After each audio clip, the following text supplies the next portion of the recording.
Okay, this is what I learned for the week 6. So first off, I had never read The Immortal by Borges, but like the title, it kind of reminds me of the movie, the title itself, which is Immortals, and it was made in 2011. And that's kind of what it reminded me of, but it's about Theseus and kind of how he had to like defeat King Hyperion. Um, but that's kind of what the movie is about. But every time I would hear it, like the title kind of reminded me of that. However, what I learned, so basically, I obviously learned the entire thing because I had never read it, but also kind of applying it to meaninglessness and also like the divine aspect.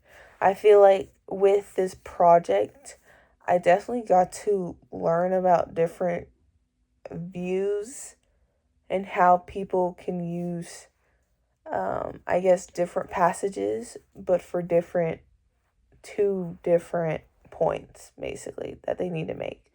For example, with Caleb and how he talked about immortality in the divine sense rather than the meaninglessness sense. And but then Talia, she talked about immortality and the meaninglessness, and only hinted at it being the divine, only for a little bit.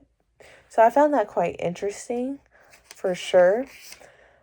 Um, and then also for the video, for Las Maninas, that is, we definitely get to learn a whole lot about the Infanta, even though it's not necessarily relevant to understanding Las Maninas, the painting.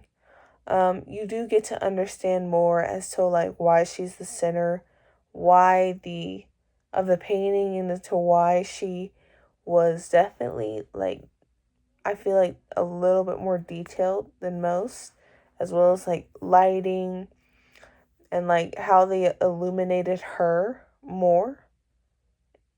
For sure, I feel like that's also why like we get to learn that she's the heir and like kind of one of the only surviving heirs as well. So that's also why she is illuminated. And so um with that, we her life quite short. She dies at the age of 21, just quite sad. Um Definitely due to the inbreeding.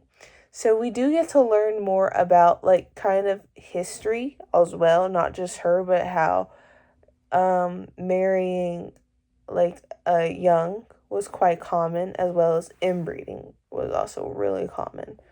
Um for example, like her parents, they had a 30-year age gap. Her and her husband had, I think, also a 20 to 30-year age gap. And her parents, they were uncle and niece, as well as her husband was her uncle and cousin. So that was definitely some information to learn. Also, how the anti-Semitism, is that it? Hold on.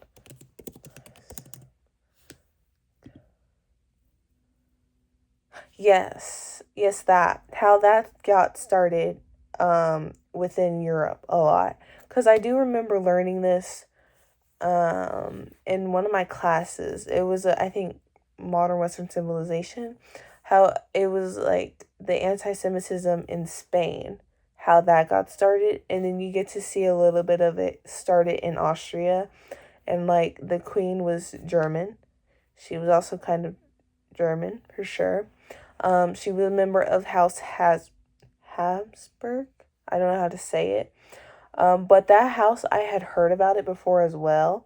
But I did get to learn that obviously she was a member of it, and why like she was depict her jaw there is a Habsburg jaw, and it's like an effect due to a defect due to the inbreeding in that one family. And so it's quite famous, and there's like a lot of royalty that had that the defect, really. And so you get to learn, like, yes, the Infanta was a part of that house as well, as she had the defect. And her father had it as well, King Philip, and her cousin slash uncle slash husband as well. And it's quite sad. We get to learn about that, and that was quite normal. And I guess she had a happy marriage, but it was quite sad how she kept having miscarriages and unfortunately died due to complications uh, due to birth. But overall, that is what I learned. So yeah.